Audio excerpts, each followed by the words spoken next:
Anyway, so oh, I need to mute.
Test, test, test.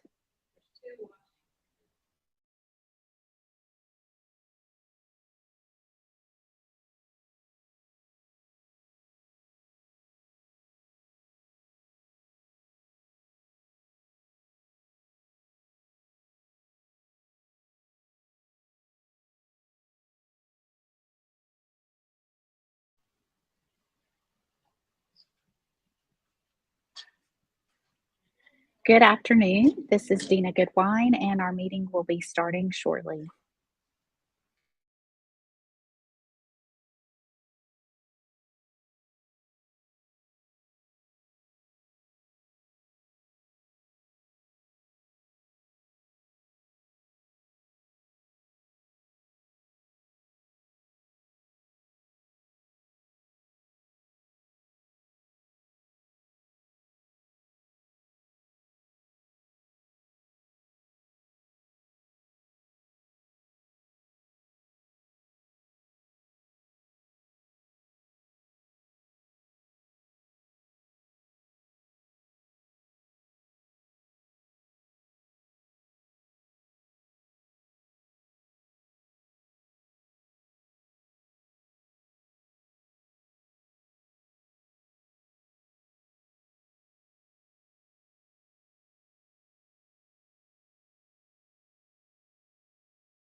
All right.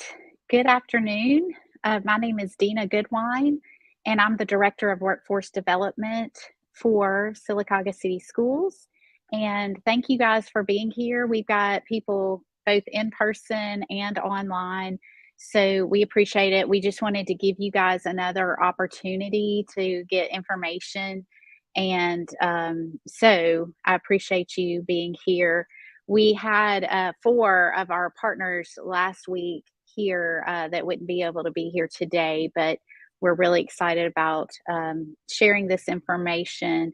So I'm going to go ahead and talk about tonight or today. I'll be talking about the honors, the AP, and the dual enrollment. And so to begin with, I wanted to go ahead and talk about diploma requirements.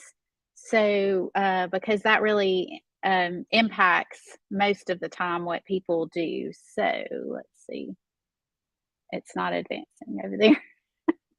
You may have to help me. So, okay, so I'm going to go ahead and start on this screen. So, if you wouldn't mind advancing that one just to the next slide.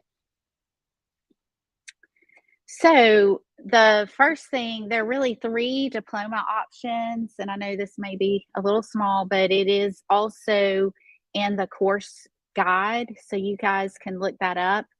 And so the first option is an honors concentration, which is completion of 28 credits, 2 credits of world language, and then 3 of 4 courses in the core classes, being the math, English, history, or science.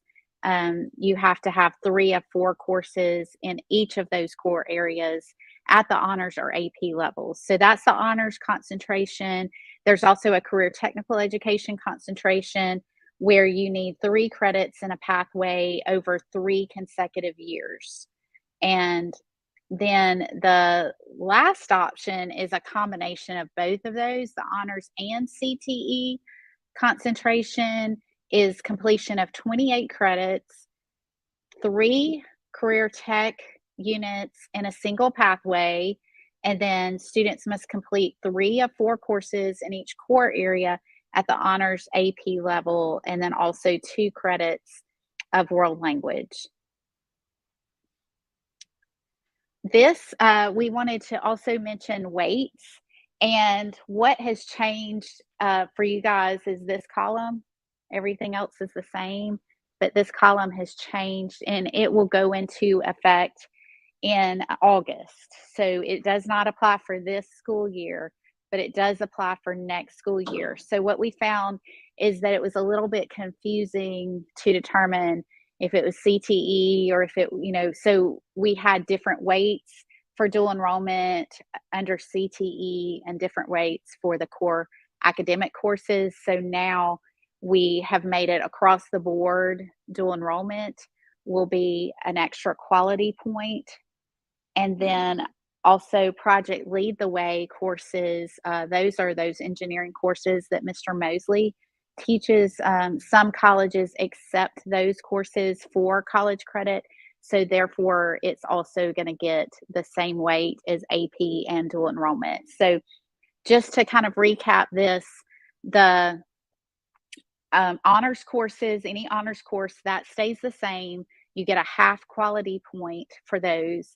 And so if you get an A, instead of getting a 4.0, you get a 4.5. And for AP classes, it's 1 quality point. That's still the same. For an A, instead of getting a 4.0, you get a 5.0. And then from Project Lead the Way and dual enrollment, it's also 1 quality point. So an A would be a 5.0 rather than a 4.0. All right. And so we're going to talk about the honors courses, what qualifies as honors, and then what qualifies as AP, what we have to offer at the school. So honors English 9 is one. We did have honors English 10, but that's being replaced by AP seminar. So that's actually going to be an AP course next year rather than honors. It's still going to be taught by Miss Miller. She's the instructor, and she's really excited about teaching this as an AP class next year. Um, honors geometry with data analysis, um, the Algebra 2 with statistics honors, honors biology, honors chemistry, honors physics, honors world history 9, and honors economics. So those are all the honors courses. And then the AP courses that we're offering, let's see, go back one slide. Yeah. The AP seminar, which I just mentioned, replacing honors English 10, the benefit for students is that, first of all, Miss Miller's already like an AP and dual enrollment instructor. So she said the rigor is not going to be a whole lot more, but they're going to get the AP credit, which means they get a full quality point for the class. So it actually benefits the student by us moving it to AP. The reason why it hasn't been offered previously is this is a brand new course offered by the College Board. This was not available this past school year. So I actually applied for us to be able to offer this course this year.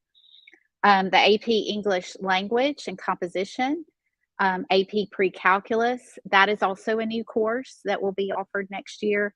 AP Calculus, AP Computer Science Principles, AP Chemistry, AP Biology, AP United States History, and then AP United States Government and Politics. So those are all of the AP courses. And also in the Advanced Placement Program, it enables students to pursue these college level studies while still in high school. So we have these AP courses that allow students to get credit, but what they need to know is what's on the next slide about the scores. So usually a 3, 4, or 5 is what a college will actually accept on that AP exam for credit at their institution. So it's really important that you pay attention to where you're planning to transfer so that you know what those scores are and what's required.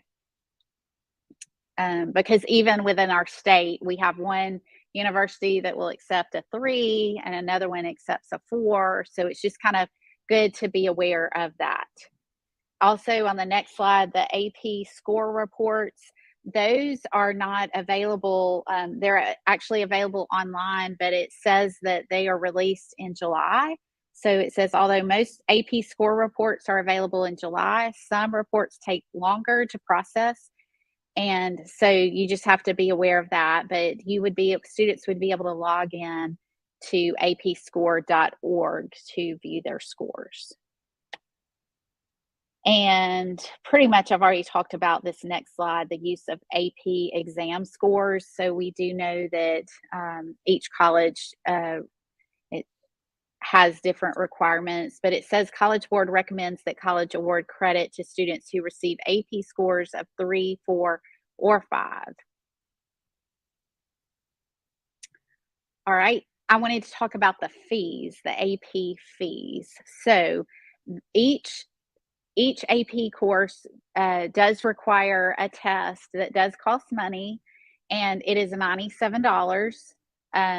That we pay directly to the College Board for the course for the exams, and we are working on developing a payment plan so that if somebody wanted to pay for that over time, they could. Like in the first 9 weeks, $25, second 9 weeks, $25, third 9 weeks, $25, and then pay the balance in that fourth 9 weeks before the exam takes place. If a student is on the next slide, there is a fee reduction. So if they're on free and reduced lunch, they're eligible for a $35 price reduction. And so that fee would be $62 rather than $97. And we were planning to do that same payment option of $25 each 9 weeks, $25 the second 9 weeks, and then there would only be $12 left to pay for that third 9 weeks. We also have an AP and honors expectations contract. So we want to make sure that everybody understands the rigor that's expected and all of that, and that students are expected to take the AP exam. So we have those today. We'll pass those out a little later, and then students have access to those as well at school. They need to turn those in while they're registering for classes, just because we don't want people in the class if they don't really understand everything that's part of that. So that is also in the course book. So the course book has this information in it as well. So it's already available online to you. All right, so dual enrollment, I wanted to talk about what that is. I think that's really the hot topic most everybody wants to know about. And the reason is there's so many students involved in dual enrollment. I looked it up, and there are 5.5 million secondary learners annually. So across the country, lots of people are taking advantage of it. So you guys are very fortunate that you have a school system that partners as much as we do with dual enrollment, because it's such a great opportunity for students.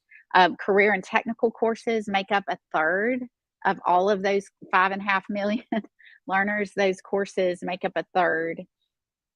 So that's a great statistics. On the next slide, the benefits of dual enrollment, it does increase high school graduation rate. It increases the rate of college program completion, and it increases success and career choice. And then there's scholarship opportunities, but it also reduces the amount of time it takes to get that degree after high school. So a lot of students tell us, yeah, it only took me 3 years, or whatever the case might be. So, who are our partners? We have Auburn University, University of Alabama, Central Alabama Community College, the University of North Alabama, and Jacksonville State University. So, last week we had Jacksonville, they came up and talked a little bit in our meeting about the class. We're going to offer a U.S. history class on campus next year through Jacksonville State. So they've been on our campus trying to get students registered for that class. They do have some information available as well about scholarships. And I know the deadline has passed for scholarships for the fall, but you would still be able to apply for scholarships for the spring of next year if you're interested in that. And also, we had the University of Alabama. They came in and they are telling about their requirements here. You can see on their slide. And so high school students who have completed ninth grade and have a 3.0 is what they require. And they had actually several slides here talking about program statistics.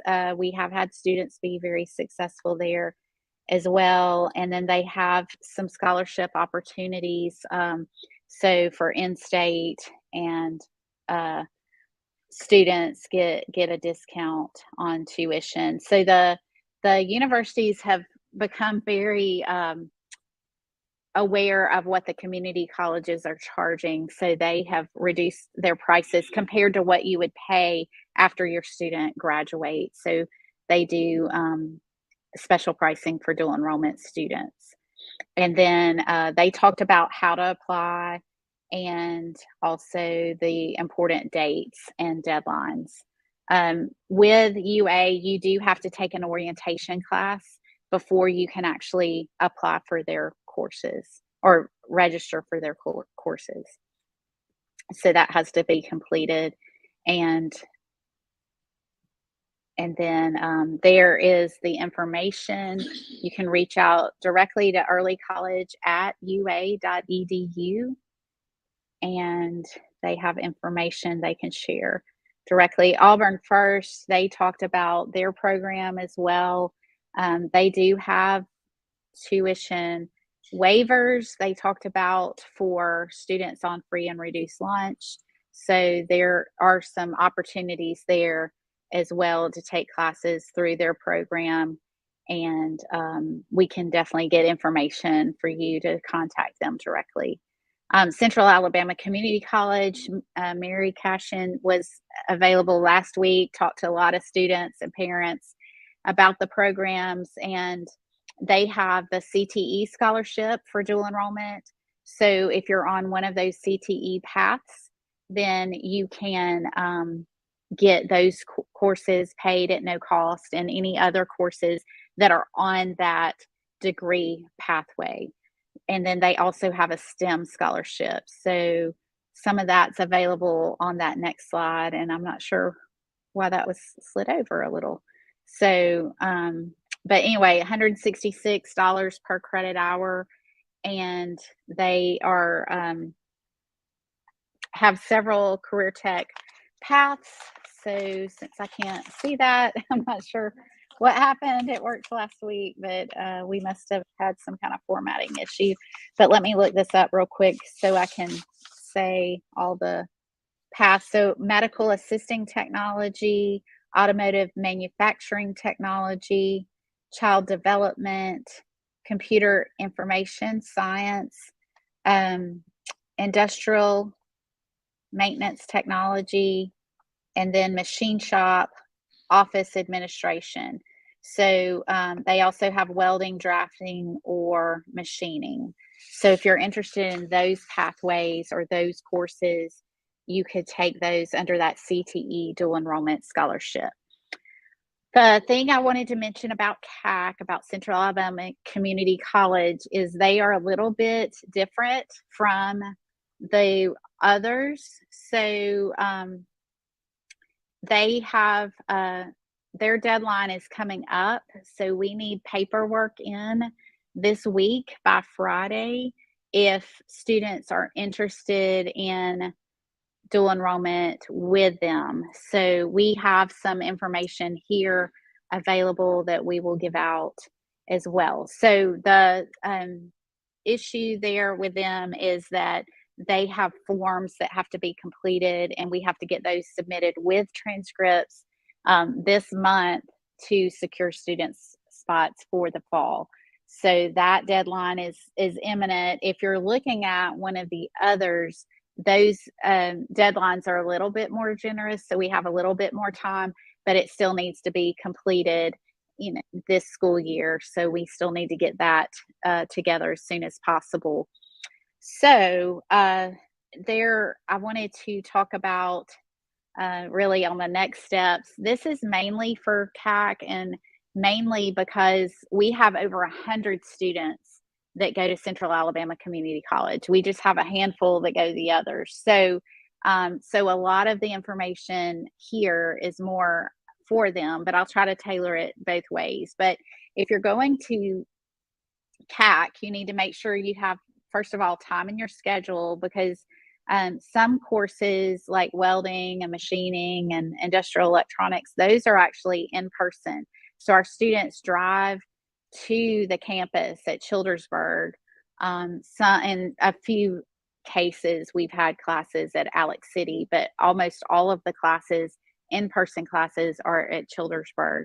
So those, so students like in welding, they go in the afternoon, so they come take all their classes in the morning, and then they have to have enough time in their schedule to be able to leave and do that. Some classes occur first thing in the morning. So we've had students going to campus to take biology or other classes like that. And then that way they are able to get there, take the class, and then have time to get back to school.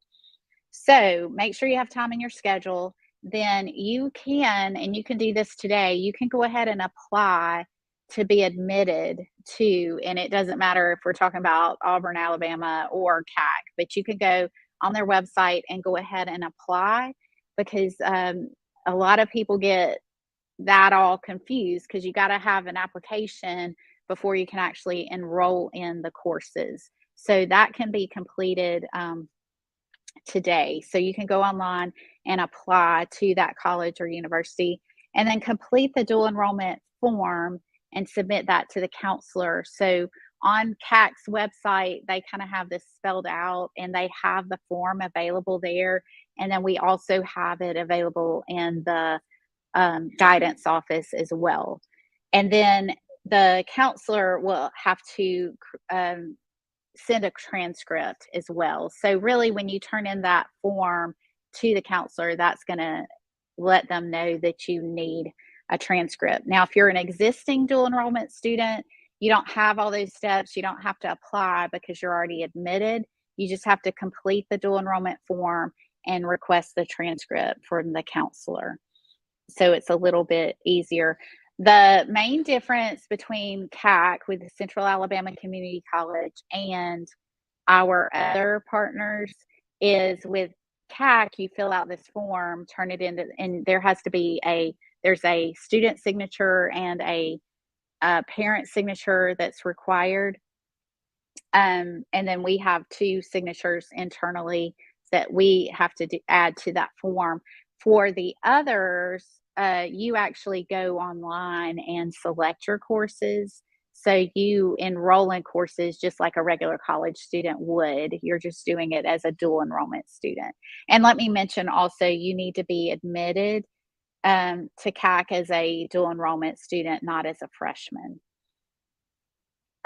Dual enrollment, also, it's real important that we're aware of what's going on, because if a student tries to apply and we don't have information about it, it's hard to give dual credit. So we need to make sure that they are dually enrolled so the counselors know about it, and also obviously the colleges would know about it. But we don't need students that go straight there. We need to be part of the process. So Miss Barron handles UA, Auburn, UNA, and Jacksonville State. And then Miss Garrett handles CAC, because like I said, we have over 100 that go there. So she handles that. And then also, I didn't introduce, but this is Miss Middlebrooks over here, and this is our career coach.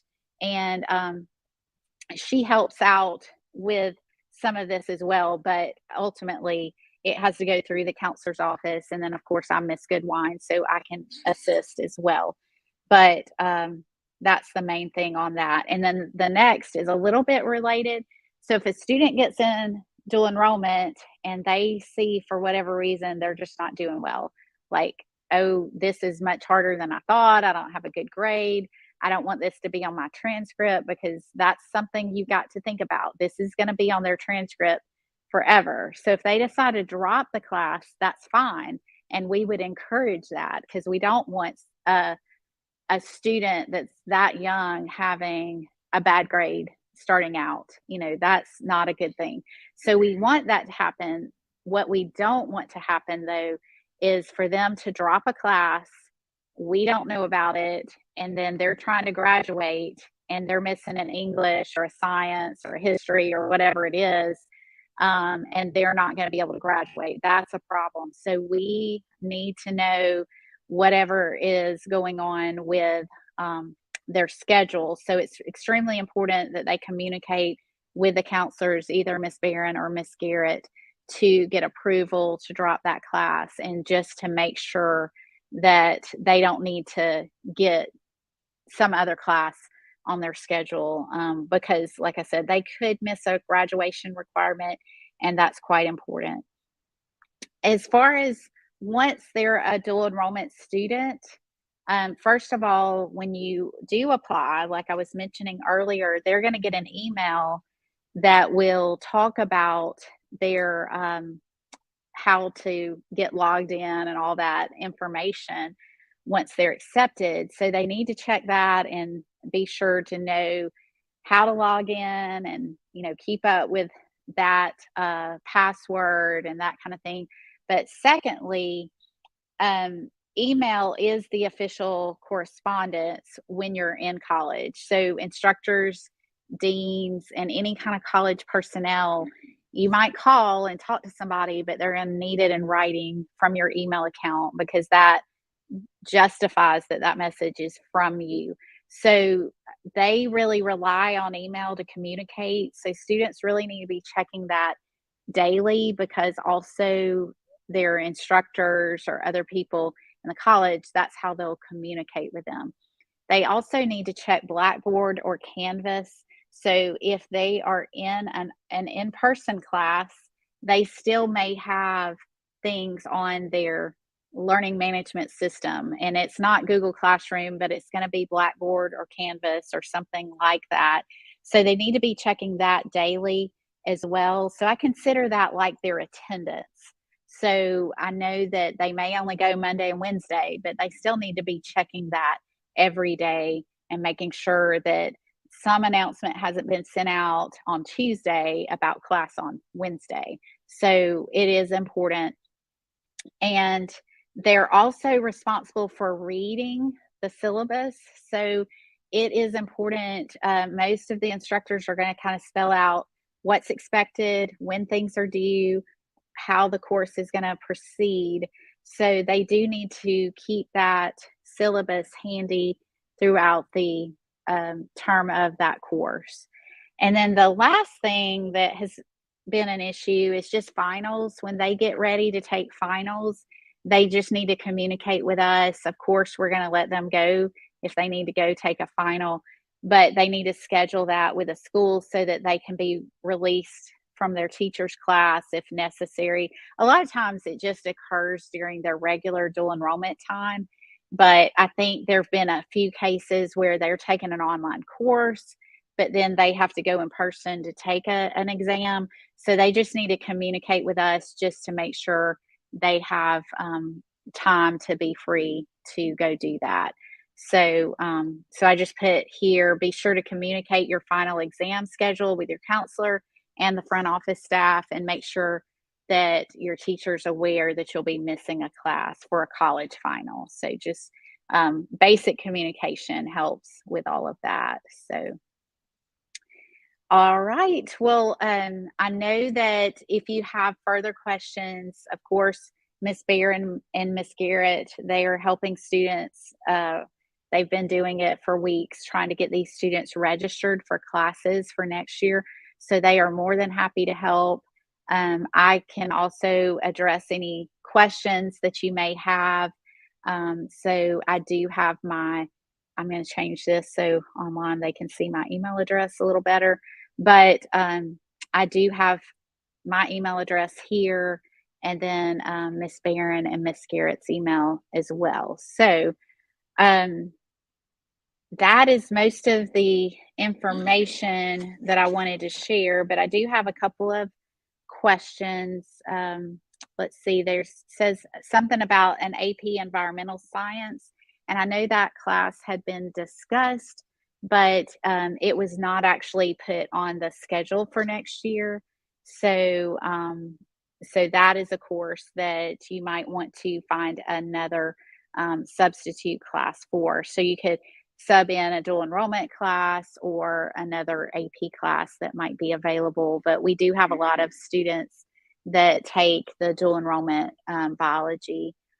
So that may be an option for that student. And then let's see, the student handbook, I know that we may have to look at this. So I guess when that first slide that I showed you about the CTE credits, it does say in those first two about the requirements for honors and then CTE, and it says consecutive years. So we may need to look at that for that combination. I think it's lacking that consecutive years in there. So it should, the third option is really a combination of the first two options. So those first two options should be met to get that third option. All right. So I believe that still answers that. We do have, and it's not really a CTE meeting, but we have some different terminology with CTE completers. So we've got a new thing that the state is rolling out with CTE completers that are an opportunity, like they're wanting them to really take a foundational class, more of an intermediate class, and then more of a capstone class as those three options. So we're going to be working on making sure we're developing that. And the idea is that by their senior year, if they can do some kind of work component as part of that pathway, that's kind of the goal. And so we're working all of that on all of that as well. So I know I've answered a lot of the questions here. Was there anything specific that maybe wasn't clear or that I could help with in the room? So, okay, I think most of it's clear. Okay. We have some information here in person, so I'm going to let Miss Middlebrooks help with that. And so we have some information just on steps of how to apply and go through that process with Central Alabama Community College. We've got the AP and honors contract. We also have forms that we will be passing out for checkout or check in. But right now, we don't really have the whole thing completely scheduled out. So it's going to be hard for you to fill that out. But we're going to have to come up with a really good process this year because students need, I mean, that's got to be on file for them to come in late or leave early. And then, so we need that at the beginning of the school year. But if we don't have that, they're really not supposed to be leaving. And a lot of times their classes don't start until after we start. So we may have them come in that first day so we can distribute that, let them stay, and then they can bring it the next day. And yeah, that's how we handled it last year, and it worked pretty well. But we also need to keep that same format for the spring semester because I think there was a little bit of confusion of, oh, I turned that in the fall, but for the college, there's really 2 semesters and it's not a year long like we run things at the high school. So we need that to be available as well. All right. As far as classes, I just wanted to mention, just because I didn't mention this last week, but because I mentioned it to the students this morning, we had some come in to talk about all of this. And we have, and I'm sure you're aware, that we have a deadline with the State Department of Education on getting all of our course requests in for next year. So we have to do that this semester before school's out. So that's why we're meeting with students and trying to get that information. So you really do need to try to decide what you're taking and what you need. So, all right. Well, I appreciate all the attendance today and would welcome any feedback or anything you guys need. Oh, you have a question? So this for instance, our kid just wants to take like an English and maybe a history because we want to get ahead before we go to college. Mhm. And he didn't have to necessarily pick like that building and all that. No. Yeah, that's a good question. Just for you online that couldn't hear, they're wanting to take an English and a history, but not necessarily a career tech. A lot of the reason, well, I'll just mention exactly why we have that CTE scholarship. Um, and that's why a lot of people are taking advantage of it because you can pair in English with that. And so that's why they do that a lot of times. But the reason we have it is the governor has this Success Plus initiative where 500,000 highly skilled workers by 2025. So our state legislators passed that, hey, all these areas that we're lacking in workers, we're going to pay for them to get that skill set in high school. So they're covering, I mean, it's not free and CAC's not covering it for free. The state legislators are actually covering that bill because they're needing so badly and workers in these fields. So that's why that scholarship is available. So you can thank state legislators for that. But so that's why that opportunity is there. But you can certainly pay for the class, and it'll be about $500 to take an English. And I know it's about that at Auburn as well, about five, around that. It may be just a little bit more, maybe around, I don't know. I feel like it's around $700 at Alabama, but you just can check with them on their exact fees and pricing. But and then you can decide where you want to attend. And I think that may depend on wherever that student is transferring. As long as it's in state, we have agreements with the community college and the universities that they have to transfer these courses, such as English 101. So there is an agreement. It's in the STARS guide that's available online. So, but yeah, that's a great question. So you're not required to take a CTE class and pair it. It's just that some students decide to do that. I will mention too, if that is your intent to take a career tech course, make sure your major matches. So you can't really pick and choose. You can't say, oh, I want to take machine shop and child development, because not in the same semester, because it has to be scholarships. It has to be in your major. So it starts being more of, hey, you've got to have a major and you got to be on this track. So, all right. I guess that's everything. I thank you so much for being here, and I'm going to let Miss Middlebrooks assist you with the forms. And thank you guys that are online. I appreciate you being a part today, and hope you have a wonderful day. Thank you.